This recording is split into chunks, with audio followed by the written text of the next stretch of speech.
عزيزي المانشستراوي، لقد تسرعنا في الحكم عليك قوي يا صاحبي الصراحه.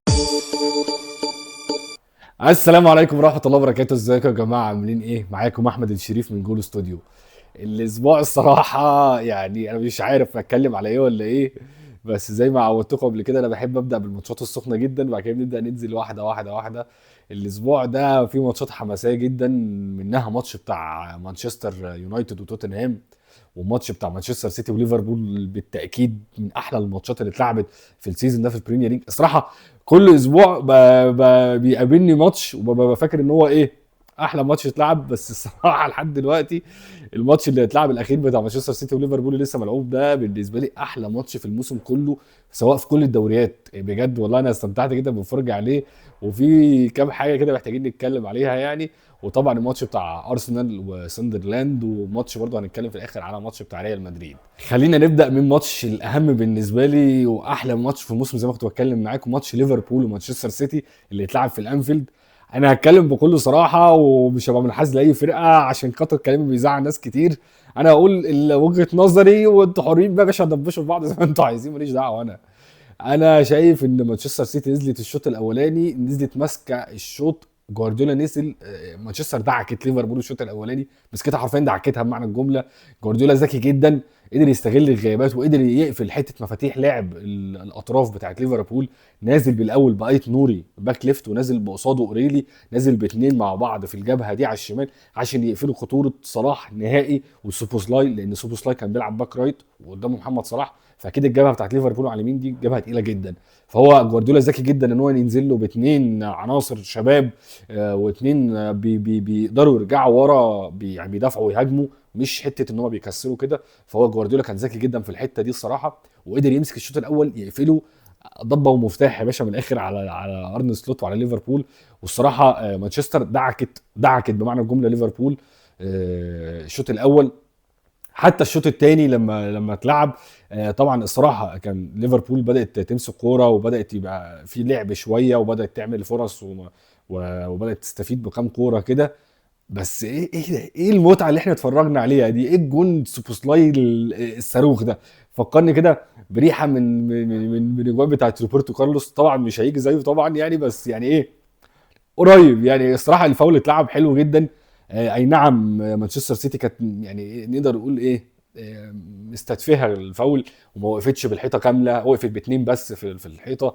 فسوبوسلاي شاطها الصراحه، الكره لفت دخلت، فكرتني بايام روبرتو كارلوس، لفت دخلت في الجون. دوناروما واقف اللي هو بيبص عليها كده، اللي هو انا اللي هو اصلا والله العظيم ثلاثه، هو مش عيب دوناروما ايا كان الحارس، لو جبت دوناروما وكورتوا وحطيتهم مع بعض ولا يا باشا هتصد. صعب قوي دي، جايه عارف اللي هو ايه، في الطرف في السوكه، مش هتتصد يعني.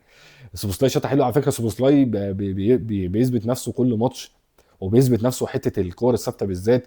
خدتوا بالكم برضه في ماتش ارسنال عمل واحده، وفي كذا كذا ماتش، وفي تقريبا في ماتش مدريد برضه كان عمل واحده. في كل الماتشات سوبوسلاي بيقدر يعمل حته الفاولات، عنده مهاره في الفاولات الصراحه. والفرق التانية ما بتركزش على الحته دي، حتى لما جم وقفوا في الحيطه وقفوا له اتنين بس، فيا باشا براحتهم يعني. ايا كان يعني هم قدروا يجيبوا الجول الاولاني ويثبتوا نفسهم. ليفربول بدات تلعب لعب حلو الصراحه، وبدات تعمل هجمات جميله سواء من نتكيتي او من فيرتس او من كل اللعيبه. بس حته ان انا حسيت وانا بتفرج على الماتش ان ليفربول بعد ما جابت الجون، يعني هي كانت بتلعب حلو قوي بدايه من الشوط الثاني لحد ما جابت الجون. بعد ما جابت الجون انا حاسس بقى ان في عشوائيه في ليفربول. يعني حسيت اللي هو ارن سلوت بعد ما جاب الجون مش عارف هيعمل ايه، يعني مش عارف ايه اللي المفروض يتم بقى بعد ما جاب الجون. هل يا ترى انا خدت بالي ان هم مش مفيش لعب جماعي، تحس اللي هو فاهم يا باشا، اللي هو اللي بيعرف يعمل حاجه ينزل يعملها، اللي هو باصي ويجري تحس المنظومه مش فاهمه هي بتعمل ايه. منظومه ليفربول بعد ما جابت الجون، السيتي قدر يرجع بذكاء برناردو سيلفا، قدر يكسر الاوفسايد وقدر يجيبها بطريقه حلوه جدا، ويبقى في كامباك والجمهور يهيص. شويه الاقليه اللي كانوا موجودين في الجمهور بتاع مانشستر سيتي بداوا يهيصوا وبتاع. وصراحه مانشستر سيتي كانت تستحق ان هي تقدر ترجع الماتش والكامباك وكده. برناردو سيلفا يرجعهم في التعادل، وبعد كده ايرلينج هالاند ياخد ضربه الجزاء ويخش يجيبها جون. مانشستر سيتي الصراحه من وجهه نظري انا الشخصيه، من غير ما حد يزعل مني، هي تستحق المكسب. الصراحه هي علمت على ليفربول. واللي عجبني جدا جدا في الماتش ده مرموش. لا هو عمر مرموش بجد هو ما يقلش اهميه عن اي لعيب موجود في الملعب، سواء من هنا او من هنا، هو مهم جدا زيه زي صلاح بالظبط. ما بالعكس يعني، هو عمر مرموش هو لما شفناه في الشوط الاول وهو بيلعب، كل الكور كان هو المؤثر فيها، وهو كل كور هو اللي كان بيعمل لها خطوره. وعنده حته يعني عارف اللي هو ايه، حرك كده، اللي هو بياخد الكوره ويروح على الجون عايز يشوط وعايز يعمل وبيحفرك، وما عادي بيضيع واحده واثنين ويفضل يرجع ويحفرك ويحاول. طبعا جوارديولا مش قادر يعتمد عليه 100%، بس انا يعني انا نفسي جوارديولا يلعب بيه كل الماتشات ثابت لمده 90 دقيقه، لان مرموش فعلا لعيب تقيل قوي قوي قوي بجد، ولعيب مهاري ولعيب سريع، وفي كل يعني انا من وجهه نظري في كل المميزات اللي تخليه ما يطلعش من الملعب نهائي. وكان عامل هو اللي على فكره هو اللي كان عامل خطوره على ليفربول في الشوط الاولاني، لما طلع في الشوط الثاني ما بقاش موجود، ليفربول بدات ترجع على الماتش. فانا نفسي جوارديولا يفضل مستمر بمرموش ويلعب بيه اساسي وما يطلعوش، يفضل ال 90 طبعا دقيقه، الا بقى لو هو تعب او حاجه، يعني دي حاجه بقى مش بتاعتنا احنا الصراحه. والماتش كان غريب قوي، حسيت الحكم يعني قولوا لي رايكم برضه في الحته دي. انا حسيت الحكم ليفربولاوي شويه، منحاز شويه ليفربول، يعني كانت باينه تقريبا شويه، كانت باينه حبتين يعني مثلا، مش عارف، اصل ادى 7 دقايق وقت ضايع. فالمفروض الماتش يخلص في الدقيقه 97، يعني هو بيخلص في الدقيقه 90، 7 دقايق يعني يخلص 97. الماتش خلصان تقريبا في الدقيقه 105 ولا 106، يعني مدي فوق ال7 دقايق كمان 7 8 دقايق. فاللي هو يا باشا في حاجه غريبه، اللي هو انت عايزهم يرجعوا باي طريقه. والجون التالت اللي اتلغى، في شكوك ان هو في ناس بتقول لك هو ليه يلغيه، طب ما يحسبه، ما هو سوبوسلاي هو اللي شده الاول. انا الصراحه من وجهه نظري لا، هو الحكم عمله صح. اصل هي كده كده مش فارقه، هو ماتش خلصان 2-1، والجون اللي دخل ده الثالث مش الثاني. يعني كنت اقول لك لو الجون اللي دخل ده الثاني، يعني لو كان الجون اللي داخل ده الثاني المكسب بتاع مانشستر سيتي، كنت اقول لك ممكن يكون الحكم منحاز شويه في الحته دي لليفربول. بس انا شايف الصراحه الحكم قراره كان مظبوط 100%. هو طبيعي سوبوزلاي شد ايرلينج هالاند من بره ال 18، بعد كده هالاند رجع شده، فطبيعي ان هو الحكم هيرجع للفاول من بره ويطرد سوبوزلاي ده. يعني ده انا مع الحكم، وده وجهه نظري الشخصيه الصراحه في الموضوع ده. بعد كده نخش بقى على الماتش بتاع مانشستر يونايتد وتوتنهام اللي اتلعب في الاولد ترافورد. يا عزيزي المانشستراوي، يعني مبروك يا اخي، مبروك والله العظيم مبروك، يعني انا فرحان لك من قلبي. الواحد مبسوط ان مانشستر يونايتد رجع. من الاخر انا مبسوط ان مانشستر يونايتد رجعت، مبسوط ان ارسنال بنسبه كبيره هتاخد الدوري، بقى لها كتير ما خدتش الدوري، مبسوط ان الدوري بقى فيه حماس. يعني انتوا عارفين طبعا السنين اللي فاتت كلها مانشستر سيتي وليفربول ند في ند، يا مانشستر سيتي هتاخد الدوري يا ليفربول هتاخد الدوري، كنا بنلعب في الاول والثاني ما بينهم. كانت ارسنال بره المنافسه، يونايتد بره المنافسه، تشيلسي بره المنافسه، توتنهام بره المنافسه. لا السنه دي واستون فيلا كانت طبعا بره المنافسه، السنه دي الدوري بجد حماسي جدا. لو يعني انتوا مش واخدين بالكم من استون فيلا ان هي في الثالث وفي التوب فور، ما بتنزلش عن التوب فور، خبيثه برضو ما حدش مركز معاها ولسه قافشه في التوب فور، وربنا يكرمهم بقى. انا عاجبني جدا الحماس الصراحه ان مانشستر يونايتد ماتش بماتش بترجع. مايكل كاريك كل مره بطلع اتكلم عليه الصراحه قد ايه هو بيثبت نفسه. كنت لسه بتكلم مع واحد صاحبي بقول له حته، انت شايف ان مايكل كاريك خلاص كده نقدر نقيمه من دلوقتي، ولا وجهه نظر انا بقى كنت بقولها له وجهه نظري الشخصيه، اقول له مايكل كاريك بعيدا بقى ان هو فضل في التوب فور او ما فضلش في التوب فور، انا ابدا اقيمه من الموسم الجديد، يمسك الفرقه من الاول ويشوف هيعمل ايه باستمراريه. مش يعني هو الصراحه لحد دلوقتي هو عامل اللي عليه، عشان اكون صادق معاكم هنا، وهو عامل اللي عليه وما يعني واخد العلامه كامله 100%. بس يعني انا شايف من وجهه نظري ما بحبش اتسرع واحكم على مدرب، وبالذات ان هو جاي في نص الموسم. طبعا يعني هو فكره ان هو جاي في نص الموسم وجاي والفرقه بتقع وان هو يطلع بيهم، دي تتحسب له احسن من اي حد. انا كده كده مع اي حد هيقول النقطه دي. بس انا بحب لما اجي اقيم مدرب، اللي هو اقيمه لما يكون ماسك الفرقه من اول الدوري لاخر الدوري، موسم كامل، الجولات كلها، ونشوف ساعتها بقى هو عمل ايه. بس هو مايكل كاريك الصراحه لعب ماتش حلو جدا قدام توتنهام في الاولد ترافورد. يونايتد بقت سيبكوا بقى من جو ان هي بتكسب والجو ده، لا يونايتد بقت بتلعب كوره حلوه، انتوا متخيلين؟ يونايتد بقت فعلا بتلعب كوره جميله، وفي فكر وفي باص وفي حته ما فيش انانيه، وكله مبسوط، تحس الدنيا جميله، وانا مبسوط وانت مبسوط وهو مبسوط والناس كلها مبسوطه. وطبعا مانشستر يونايتد طبعا كان قاعد بيتفرج على الماتش بتاع ليفر، كل جماهير مانشستر يونايتد قاعد بتتفرج على الماتش بتاع ليفربول ومانشستر سيتي، ومش فارق لهم الصراحه. لو ليفربول كسبت اديهم قربوا من مانشستر سيتي، كيونايتد قربوا من مانشستر سيتي. ولو كانت مانشستر سيتي كسبت اديهم بعدوا عن ليفربول، مانشستر يونايتد اديها بعدت عن ليفربول. فمن الاخر كده جمهور مانشستر يونايتد كان الماتش ده مش فارق له كتير قوي مين فيهم اللي هيكسب. ومانشستر يونايتد بيقرب وبيقرب وبيقرب، وانا بقول لكم اهو هم كسبوا 2-0 الماتش. كان ماتش جميل، سواء بومو جاب جون او برونو فرنانديز اللي جاب جون. لا الماتش جميل، واللعيبه بدات تثبت نفسها. وكازيميرو اللي انا عندي احساس كده، بدات اشك كده ان ممكن اداره مانشستر يونايتد تمد له سنه كمان، مع ان المعلومه كانت مؤكده ان هو خلاص ده كان اخر موسم بالنسبه له، خلاص وهيمشي من يونايتد. بس عندي احساس لا، هو كازيميرو مهم جدا. شفتوا كام كرة كان بيشوطها، سواء الكرة العالية برضو بيطلع يدي كور جميلة قوي براسه، وكور بيشوطها من بعيد. لا هو كازيميرو سيبكم ان هو كبير في السن وكده، لا بس هو لعيب جامد جدا الصراحة.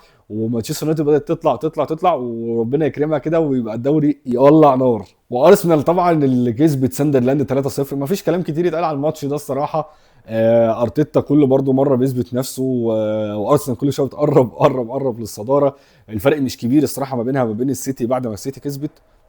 كبير بس مش يعني ما يستهونوش بمانشستر سيتي، لان مانشستر سيتي لما بترجع الموضوع بيبقى صعب قوي ان حد يوقفهم الصراحه. بس هم قدروا يكسبوا عادي بسهوله ساندرلاند، لسه في غياب اصابه باكايوكو ساكا. نتمنى له طبعا انه يرجع بالسلامه، لان هو لعيب من يعني كل جمهور ارسنال بيحبوه جدا وبيحبوا يتفرجوا عليه، وانا من واحد من الناس اللي بحب اتفرج على ساكا الصراحه. عايزينه يرجع بقى وعايزين الدوري يولع، بس يعني ارسنال كسب كده في السكالانس كده 3-0 في السريع. نخش بقى على اخر ماتش، الماتش بتاع مدريد وفالنسيا اللي اتلعب في المستايا هناك في الملعب بتاع فالنسيا. يعني هو فالنسيا الصراحه قبل الماتش، ما يعني قبل الماتش بتاع مدريد وفالنسيا ما يتلعب، كلنا عارفين طبعا، اللي متابع الليجا عارف ان فالنسيا في الهبوط تحت مش زي زمان. بس لما بدات الماتش يعني احنا قلنا الماتش هيبقى سهل على مدريد، ومدريد هتخش تكسبه والكلام ده كله. بس لا الصراحه لما جيت اتفرج على الماتش بتاع مدريد وفالنسيا، لا فالنسيا رخمت عليهم جدا الصراحه على ريال مدريد. والماتش كان معقرب قوي في الشوط الاول، بالذات ان كان فينيسيوس جونيور مش موجود، رودريجو مش موجود. انا الصراحه واحد من الناس كان يعني اللي هو نفسي اتفرج على ماتش ريال مدريد من غير فينيسيوس جونيور، عشان انا من جوايا مقتنع ان فينيسيوس جونيور سوبر ستار وتوب وكل حاجه. بس هو سبب من اسباب، هو وبيلينجهام سبب من اسباب ان ريال مدريد في الواقع، بسبب ان هم عارف اللي هو تو ماتش تالنت في الفريق، مخليه الفرقه في الواقع الصراحه. فكان نفسي اتفرج على ماتش من غير فينيسيوس جونيور، كان نفسي اشوف امبابي في الهجوم ورودريجو على الشمال. بس للاسف برضه رودريجو ما كانش موجود في الماتش ده، فاتفرجنا على تشكيله مختلفه. شفنا امبابي واخد الجناح الشمال الليفت وينج، وجارسيا المهاجم بتاعهم واخد الاسترايكر، وعلى اليمين كان شويه بيبقى اردا جولر. فالفيردي ساعات بيروح على اليمين، كانت تشكيله مختلفه. واربيلو بدا يعتمد على الناشئين، ودي حاجه عجبتني، ان هو يبدا بقى يطلع واحد ولا اتنين كده يجربهم، سواء في الرايت باك او في نص الملعب. الشوط الاول كان مع اقرب قوي ريال مدريد، وريال مدريد كان بيتنشنه، ومبابي كان بيحفرك يمين وشمال. انا والله العظيم واحد من الناس اللي مقتنع ان مبابي ده لو اتصاب، هو طبعا بيجي له اصابات، بس لو اتصاب اصابه طويله ريال مدريد هتروح في داهيه. لان ريال مدريد كلها بالنسبه لي مبابي الصراحه يعني. هو لعيب مؤثر جدا ولعيب قوي جدا، ولو لعب في اي فرقه هو هيبقى يعني هو اللي هيبقى رقم واحد فيها الصراحه. ريال مدريد قدرت ترجع الشوط الثاني وقدرت تخطف جونين، سواء الجون الاولاني اللي جابوه عن طريق كاريراس، اللي هو الباك ليفت بتاعهم الصراحه، عدى كده واحد في اتنين في ثلاثه وشاطها كده. محدش كان متوقع الصراحه ان واحد زي باك ليفت زي ده يقدر يخش ويجيبها جون بسهوله. انا واقف بتفرج اللي هو انا مستني بقى يلعب الارضيه لاي حد يخش يجيبها، بس هو خطفها كده وراح شاطها بيمين، حتى الحارس ما كانش متوقعها ودخل الجون. والجون الثاني اللي اتلعبت عن طريق زي ما ابويا بيقول ابراهيم الابيض اللي على الشمال. الكره ملعوبه عند ابراهيم الابيض، عرضيه ارضيه، كيليان امبابي دخل شاطها وبيثبت نفسه. كل ماتش لازم يجيب جول ويخلص الماتش 2-0، ولسه بيحافظوا على الفرق اللي ما بينهم وما بين برشلونه لنقطه واحده. والصراحه الليجا مولعه. اتلتيكو مدريد طبعا خسرت وبعدت، بعدت خالص عن ريال مدريد وبرشلونه، فخلاص احنا مش هنتكلم عن احنا هنتكلم عن ريال مدريد وبرشلونه، لان هم المتنافسين مع بعض. وعلى فكره الدوري الفرنسي خربان مولع جامد. باريس سان جيرمان مسكت مارسيليا راح لعبتها 5-0 في ملعب هناك ملعب باريس. على فكره يا جدعان باريس ممتعه جدا جدا جدا، الناس اللي مش متابعه تخش تشوف الهايلايتس بتاع ماتش باريس سان جيرمان ومارسيليا. انا توقعت ان مارسيليا هتبقى مع قرابه بديزيربي والموضوع هيبقى سخيف وكده، بس صراحه باريس يعني كلها اللعيبه جماعيه بتلعب مع بعض، زي يعني بيفكروش صراحه بلعب برشلونه. وطبعا ده بسبب المدرب لويس انريكي، ان هو نفس المدرب بتاع مدرسه كاتالونيا اللي هو بيحب اللعب الجماعي. باريس سان جيرمان دلوقتي بتلعب لعب جماعي بطريقه جامده جدا الصراحه، وبيعتمدوا على مواهب شابه كتيره، سواء دوي، سواء باركولا، سواء عثمان ديمبلي، سواء مندش في الدفاع، في الباك ليفت، سواء ايا كان مين اللي بيلعب، هم اسمه ايه ده، كفاراتسخيليا. كله الصراحه كله بيلعب لعب جماعي مع بعض. وعلى فكره الماتش خلص 5-0، بس كان ممكن يخلص 6 و7 و8 والله العظيم 3. انا بتفرج على الماتش واتفرجت على الهايلايتس، باريس ضيعت كميه فرص مش طبيعيه. انا عاجبني الصراحه الحماس، وعاجبني السنه دي الموسم جامد جدا الصراحه، سواء في الليجا في الاسبانيا، سواء في فرنسا الدوري الفرنسي، سواء في البريمير ليج، سواء على فكره في المانيا بايرن. هاري كين يا جدعان اللي مش متابع هاري كين، ما شاء الله عليه، واكل كله، واكل بياكل كله بيطلع نار من بقه.